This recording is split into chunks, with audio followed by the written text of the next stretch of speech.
Yeah, these vlogs keep us together for 20 minutes at a time. It's not the best that the world's ever seen, but I am thankful you follow this stream on Kirblog. Welcome back, everybody, to Pokécember. This is going up only a few days before Christmas, but I'm recording this way ahead of time just before I leave to go visit my family back in New York. This is going to be a cool one. This is actually a question that was submitted, but it's one that it covers a topic that I actually thought about like a really, really long time ago and just never got to until just recently with doing this month long of Pokemon related Kirblogs. So this one comes from Reuben Williams on Twitter. Is there more to being a Pokemon Master than collecting all the Pokemon in all the primary video games? #comprehension. So this is interesting because this is actually spawned from something I remembered a really long time ago. I believe I mentioned in the first of the Pokécember Kirblogs that I had made was that I used to be like in my middle school I was kind of like a curator for more or less a pretend Pokemon campaign with everybody in my class in elementary school for the year of 4th grade for me, back when Pokemon first kind of hit the scene and exploded all over the U.S. basically. There was this one kid.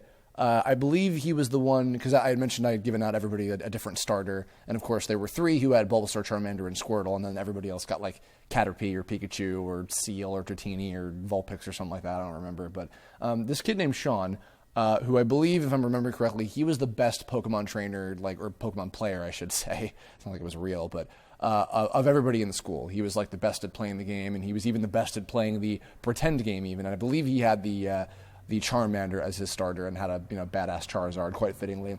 This kid Sean, I remember he was the first person who kind of planted this idea in me, and it was back when the show was still in its first season, and already people were criticizing like, man, Ash is so stupid. Why does he not go around trying to catch every single Pokemon? Like I remember there was one example. It was one of the first episodes. It was the Mount Moon episode, I believe, where they go to they go inside and they see like weakened Zubats and Sandshrew and Paris and things like that, and all of them were just like, man, Brock was smart enough to catch that Zubat. Why isn't Ash smart enough to like capture all these other Pokemon so he can complete the Pokedex and everything and catch them all, because that's what the game is all about and everything. And that was already going around even all the way back then when the first season was like it was actually airing on TV in the late 90s. But this kid Sean put this idea out. I was like, I don't really care about catching all 151 Pokemon. And especially because at the time, Gold and Silver was going to be coming out soon, and we knew that we were going to be getting at least 100 more new Pokemon. And he was like, yeah, like, I don't really care that much about, like, capturing every single type of Pokemon. I would much rather, collect 6 that I would want to have for my team. And, and have the strongest team that I could possibly raise through those ones that I pay the most attention to. And I was like, that's kind of interesting. I never really thought of it that way. And that might have actually been, I think I was talking about this on the previous one about the spin-off games. That might have been what led to me raising my own like specific team of 6 powerful Pokemon for in my red version to use specifically in Pokemon Stadium. And I believe that team was Charizard, Vaporeon, Dugtrio, Zapdos, Nidoking, and I want to say maybe like Alakazam, I think. Can't remember, it's been a long time. But yeah, I first heard that, and he was the closest equivalent that we had at the time to like a Pokemon Master, quote unquote. Although, of course, by the time 5th grade rolled around, there were, I think I told this story too, there were a lot of kids that were completing their Pokedexes and getting all 151, on their like on their Pokedex and everything. And but something else I kind of noticed, because each generation came out and more and more were added, and of course we're up to like over 700 creatures in the entire franchise with this point, with I'm sure another sect of them when whatever the next generation of games comes out will be. I realized that I think it was after Ruby and Sapphire, if I'm remembering correctly, I believe they finally dropped the "Gotta Catch 'Em All" tagline for the Pokemon franchise in general. And part of it, I mean, okay, the technical reason is because I think that Nintendo and Game Freak, etc., were not really expecting kids who say, now we're getting into Pokemon perhaps for the first time. I think Gold and Silver was definitely catering more to kids who had already played the first game and just wanted more. But Ruby and Sapphire and then everything that followed afterward, I think the idea is that it was treating everything more like, okay, well, there are going to be a new generation of kids where this generation of Pokemon might be their first Pokemon game ever. So we can't, keep doing it the way that we've been doing it. We got to make it fresh and new and like let them have their own experience from the ground up.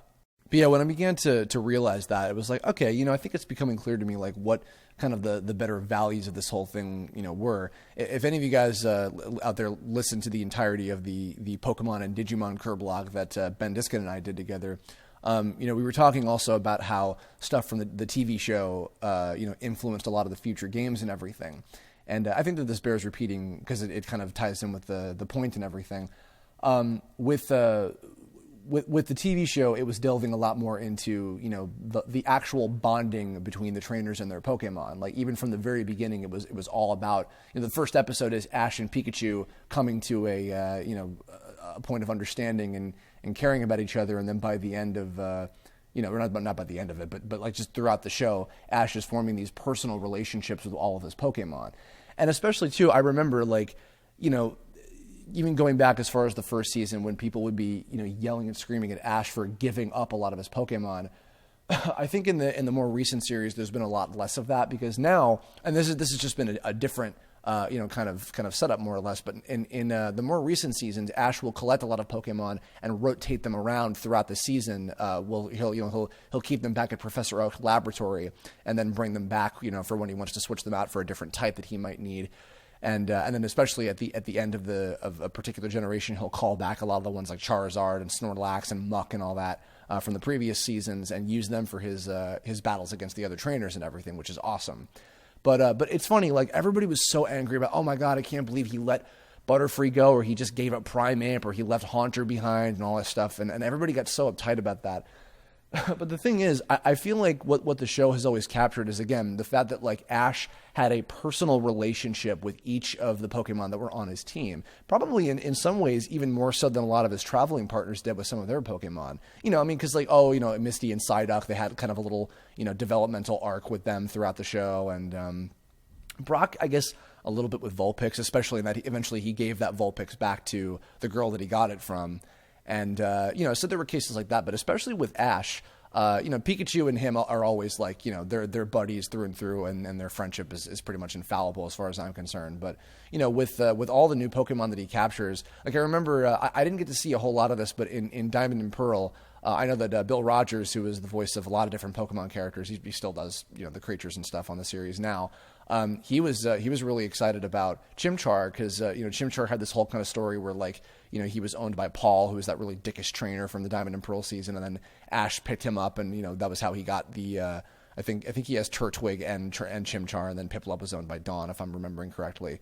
But, that sort of thing I thought was actually really interesting. And like, there was a lot to that, same thing with like, Charmander, where he came from and like, why he was being so unruly, throughout the whole arc with him and everything like, and stuff like that became more and more integrated into how the games worked because, now the most recent one with X and Y where they have the Pokemon Me thing and you can like, pet them and feed them stuff and everything like that's all stuff that I feel was much more established from the show. Because if you think about it too, going back to the very first game, at the very end when you defeat Gary, or you defeat rather your rival character in the Pokemon League, after you've finished the Elite Four and everything, Professor Oak comes in and he yells at his grandson for like, oh, you never treated your Pokemon with care. They're just tools to you. And, he rewards your player character for caring and loving your Pokemon. It's like, in the very first game, there's really no way to even like discern what the hell that means, And even I think in Gold and Silver onward, they integrated like different features in how you could tell like if your Pokemon actually liked you or not. I think that even before that, Pokemon Yellow was sort of an experiment in it with, how Pikachu was treating you because you could, tell his emotions and everything and be able to look at it that way. But yeah, everything else, it was like, oh, now you can actually determine like your Pokemon is happy or angry at you, for various reasons and different technical things in the game that, allow that to happen. Or even now they have like, they're of this particular nature and this is their, their strong point. And, and of course, like from just the kind of the technical aspect of like, for really competitive Pokemon trainers, they try to breed and raise, particular types of Pokemon that, have a certain strength, or whatever their, the attribute they really want to, get them way up there with. And there's a lot of like, EV training, which I have no comprehension of like really how EV training works. I don't care to really get to know the competitive side of Pokemon battles, honestly. But that said, I do respect them a lot because the fact that it's like Pokemon is like, as far as I'm concerned, the only RPG turn-based game of the modern age that is like a worldwide, like beloved competitive multiplayer game in the first place. It's kind of incredible. But kind of getting back to the main point, in those early days, we were all kind of pondering like the actual like, being a Pokemon Master was always like the thing that was kind of touted around. It's like, okay, well, what does that really mean? I think in the beginning, and I don't even know if this was necessarily the case in the Japanese marketing, because I think that Gotta Catch 'Em All really just might have been, if I'm remembering right, it might have just been like an American marketing thing to get people to more want to buy, the game and trade and do all this kind of social thing with it and all that. Pokemon is a really interesting, unique kind of experience in that, it's a very sociable kind of, game. And of course we have a lot more of that stuff now because of the internet and like online games and MMOs and MOBAs and stuff like that, where there's like much more of a community. Pokemon is a different kind of beast where like, it's so just like instantly relatable by like everybody basically. Like, and of course you can play online, which is even better, bigger and better now.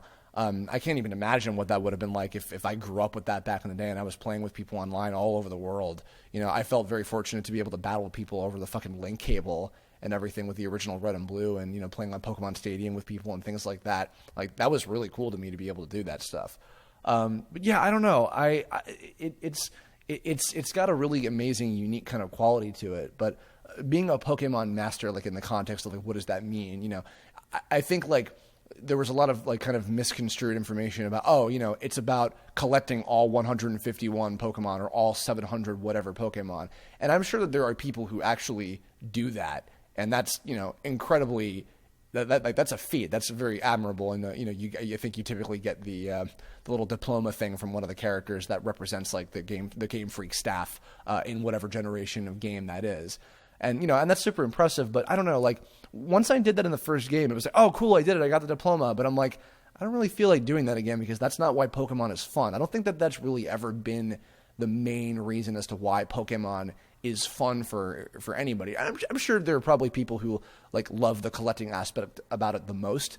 And that's totally fine. But I think that like on a larger, kind of more relatable scale to everybody around the world, and why Pokemon has been such a huge success is because of bonds and friendships made out of the entire franchise. And I know that sounds really like, haha, like, like super cheesy, like, Saturday morning cartoon moral of the story kind of shit. But it really is true. It's like, in the context of like the creatures themselves, it's like the bonds that you form with your party, like with the Pokemon that you specifically want to catch. Like when I play a new Pokemon game, I catch the ones like, oh, that would be really cool. I want that kind of like fighting type Pokemon. And, of course, like from a technical aspect, it's like, yeah, I want to have like a balanced team of a lot of different types and everything. But it's to me, it's more about like, oh, like I like that Pokemon. I want to have that on my team because that sounds really cool. I like them, or they look cool, or they seem cool to me, or they like, I like their powers or something, or they're just interesting to me, or they're really cute, or whatever, whatever the reason is. And that's a personal connection that I, formed out of that. And then I get attached to those Pokemon especially when you nickname them and you train them yourself and you give them your own kind of, semblance of whatever you want to give them for moves and everything. It's like you form a personal connection out of that. And then, going even further, it's like, you become friends with people, through playing those games. And, even if it's like from a competitive standpoint, but, sometimes like you can make really good friends out of that. I certainly did when I was in school. I lost a lot of them when, the craze was dying down, and then I, went too far with it and became annoying because that led to me getting picked on. But the people that I made and stuck with me, the friends that I made and those who stuck with me all throughout that are, some of them, including like Mike Lucas, for instance, like are still my friends all these years later. And we can still be like, oh yeah, this is not about Pokemon or whatever. And still it's exciting to us, But again, what does it mean to be a Pokemon Master is kind of the real point of that, right? I think that being a Pokemon Master is, being a really, well, I think in the context of like the real, like the lore of the series, like whether it's the games, the TV show or whatever, I think Masters are just really, really incredibly powerful Pokemon trainers. And part of the reason as to why they are is because they have a great understanding of Pokemon as, living creatures. You look at in the TV series when we get to, and even in the recent games where like we get to know the gym leaders and the Elite Four members and the champions, a lot more in depth now. Like we get attached to them as characters these days. They're typically very fierce battlers and competitors, but they're also very peaceful, like down to earth, cool kind of people that have like a great understanding of like the entire world around them. They have great bonds with other characters, like from different gyms and different areas and cities all over the region that they're the champion of, etc.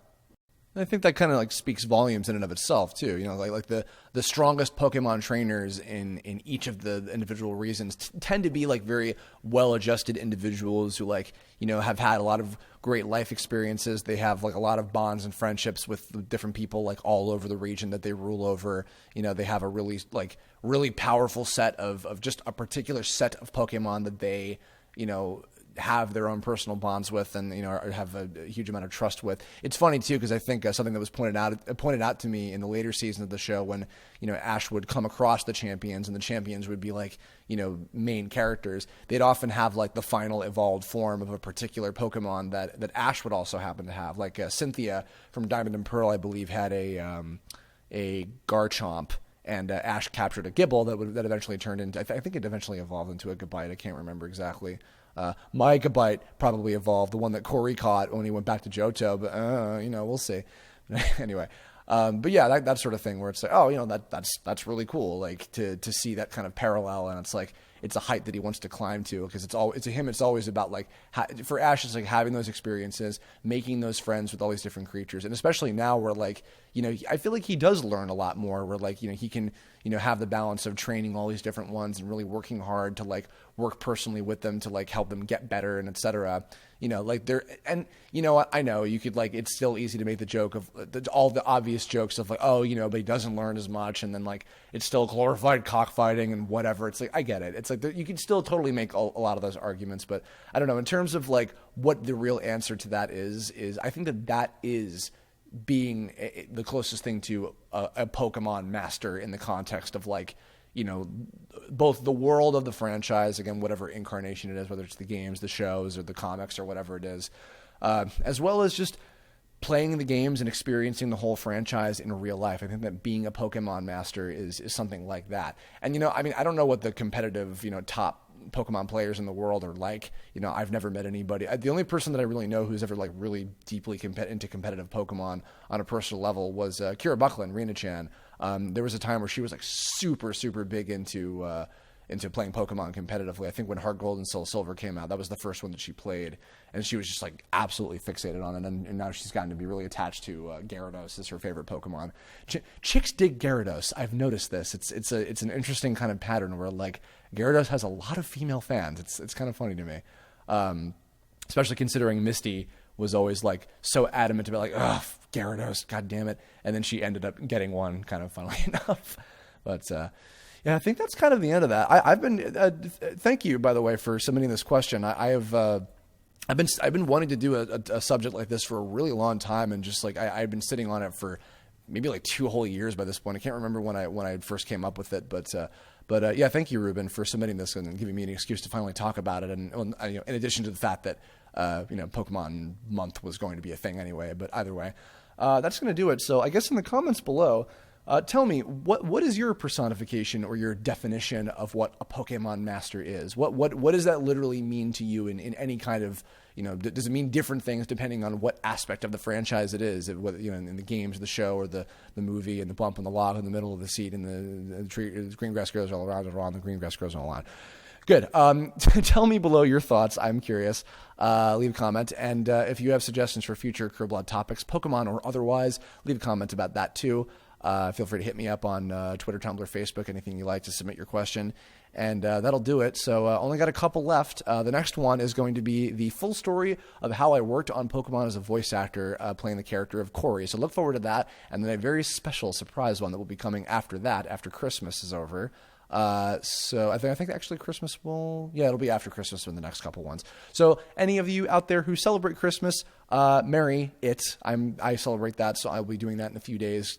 After this video comes out, I'm already in New York by this point. Blah blah blah, whatever. But I hope you're all been having a great holiday season in general and a great month. Thank you all for listening as usual, and I will catch you all later in another type of Pokeball that I haven't mentioned yet. A lure ball, sure, why not? Totodile.